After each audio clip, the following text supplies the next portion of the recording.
Hey everyone, good luck, have fun, don't die. It's one of those movies that people are gonna discover later and say, wait, now, how did I miss this one in theaters? Well, here's why you don't want to be that person. This is a new AI time travel film starring Sam Rockwell.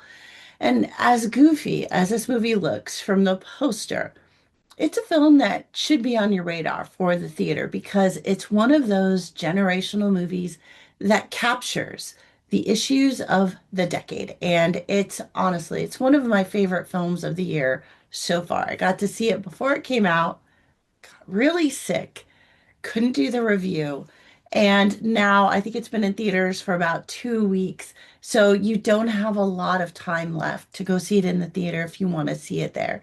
And I think that it's one of those films you really do need to see in the theater. So, what makes this movie different from everything else that's out right now? I'll get into a few light spoilers in this review, but I don't think they're going to spoil the film because of how it's constructed and written. But there's just a few light things that will actually help you have a bit more fun with it while you're watching it in the theater. And while you're here, please do give this review a thumbs up, subscribe for more, and it will make YouTube's AI very happy. Make me happy too. All right, so good luck, have fun, don't die. Arrived about a year too late at a time when AI is actually really polarizing, and most people uh, they don't really have any idea what AI is or how it really works. It uses an AI ends the world trope in this film, and that's paired with Sam Rockwell as the time traveling man from the future. And that's his character, and he's got this plan for how to set things right and how to put guardrails on the AI. And he's got this idea on how to pull it off. So, to do that, he has to convince the right combination of people at Norm's Diner to join him on this quest to save the future from this kid who is about to unleash the AI apocalypse. Good luck, have fun, don't die begins at exactly 10:10 p.m. with the man from the future's 117th attempt to beat the AI as he walks into this diner dressed in a clear plastic raincoat that's just laced with all these colorful wires and odd devices that make him look kind of like a bomber.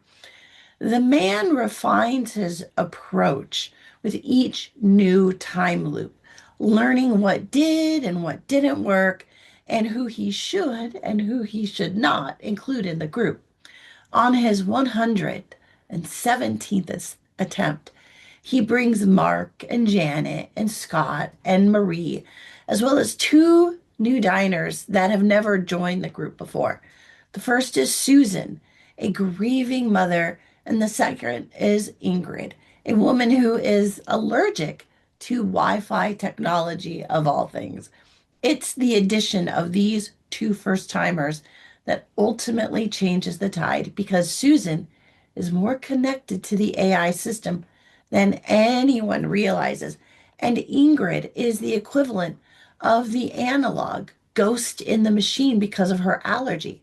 And together, this group travels across town toward that little boy's house as the film weaves in flashbacks that build character while also reinforcing the film's plot.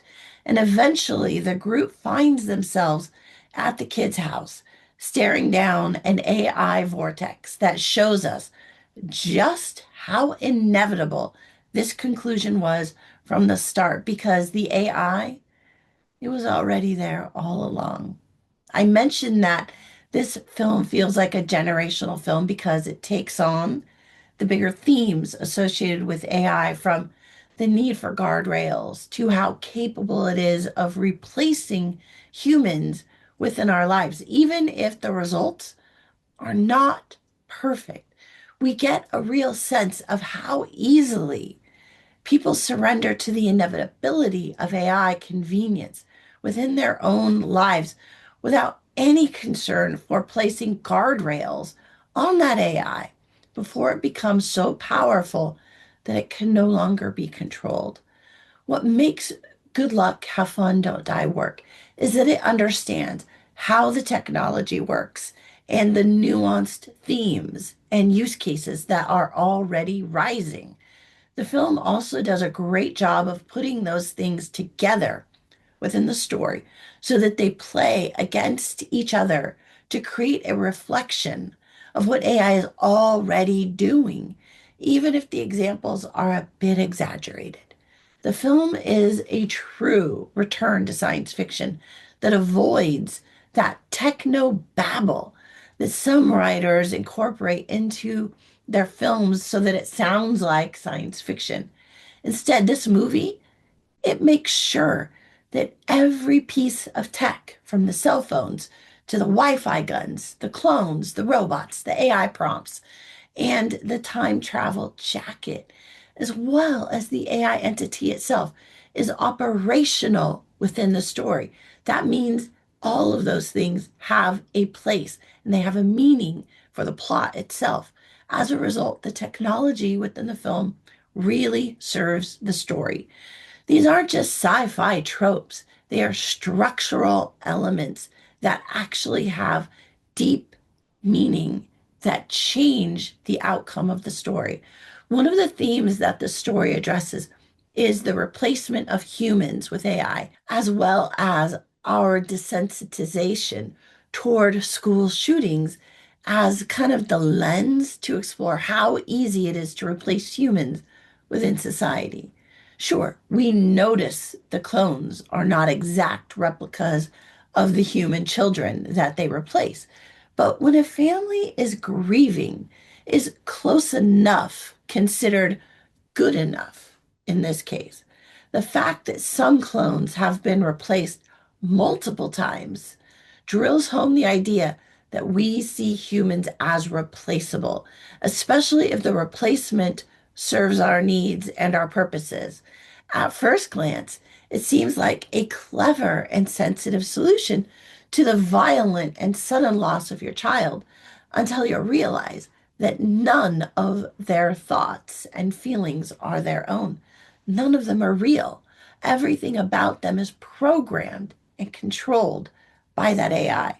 You can't help but to feel the uncanniness between the humans and the clones because it's the primary object lesson that no matter how much data the AI consumes, it simply can't replicate an authentic emotional human response.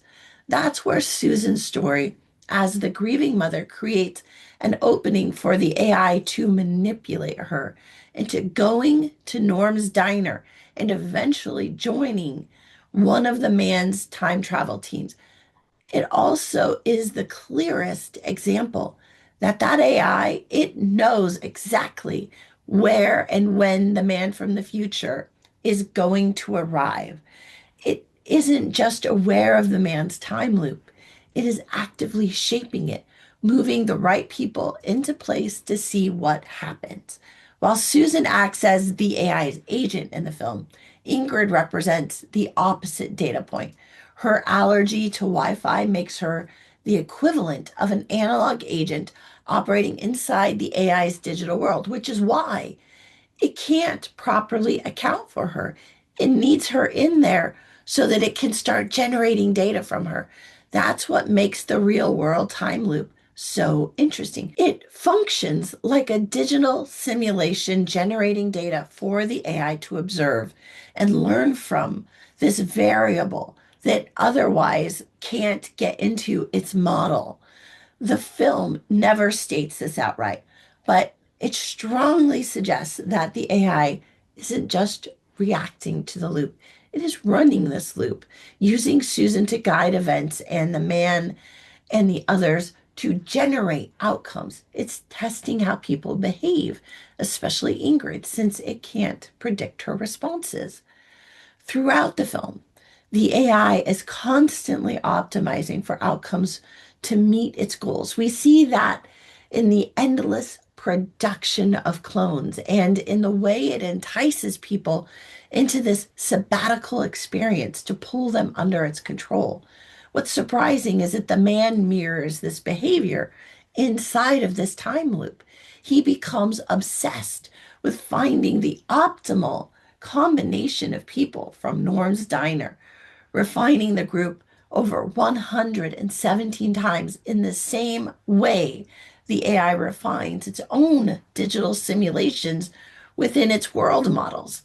The real question is whether the man is solving the problem or just running inside a maze that the AI has built for him. When he's faced with this question, when he realizes what's happening, the man rethinks his approach on the 118th loop. Rather than building a new team, he changes tactics and stops playing the game. Instead, he decides to sit down and connect with Ingrid and focus on the present. This is the one move the AI it cannot predict. That's where the film's strongest themes resonate. The future cannot fix itself. You can't wait until the damage is done and is visible to set up those guardrails on technology like AI. You have to do it before it's visible. By the time that we see the negative impacts of this technology, it's already too late. We can't rely on future versions of ourselves to time travel back to solve the problems that we are creating today. We have to imagine them. We have to fix them. We don't have a man from the future to help reset a time loop again and again as he figures out how to solve for the future. Since the AI already exists, the guardrails he's trying to install are as effective as trying to hold back the ocean with a net. The time for guardrails is past and a new approach it is needed. So, is good luck, have fun, don't die ticket worthy? For some reason, it really is struggling at the box office, but this movie is absolutely worth seeing in theaters. While it is a great science fiction film and is heavily focused on AI, there is so much more to the story, to the characters, to the choices they make, their interactions, and how they all kind of work together to understand this moment of time that they are in. It also has elements of an action film, a comedy, and a mystery to unravel. All these threads come together in this film, filled with ideas that we should be thinking more and more about and more constructively about than just saying AI is good or AI is bad. This movie really gets into the nuance of the literacy of AI from a human perspective. And it's so important because AI, it makes a lot of errors. It is not perfect. You can't automatically trust it to do the things that needs doing because it adapts to you and your desires, your expectations, and it makes decisions and assumptions that are often based on what it thinks you think. But it does it in a way in this film that is entertaining and exciting, and it kind of brings all that together and makes it kind of an enjoyable adventure while also getting you to think about what AI actually is and what it's doing. This is also a film that should work for people of any age and interest because there really is just enough of everything in this movie to resonate with a wide group of people. If you can let yourself get over the AI overload factor that we are all being swamped with right now. This is so important. This is one of my favorite films of the year so far, and I would not be surprised if it stays there. That's how much I like this movie. It is the kind of story that you keep thinking about long after it ends because it changes depending on what you bring to it as a viewer. It allows for constant interpretation and reinterpretation because this movie wants you to engage with it. The only thing working against it may be the marketing, which just looks a bit weird and corny when it's not that way at all. Also, that poster doesn't do this movie any favors either. It just makes it look that much goofier than the film really is, and that's just disappointing because it's going to scare a bunch of people off. So, good luck. Have fun, don't die. What do you think? Did you get a chance to see it in the theaters yet? Are you still planning to check it out? I really want to hear from you. And what did you think of the AI? What do you think about AI in general? Did you pick up on the idea that the AI was already there? Do you agree with that interpretation, or do you think that something else is going on here? Do you see it differently? If you work in technology, I especially want to hear your take on this. How does this film reflect where we are with AI today, right now?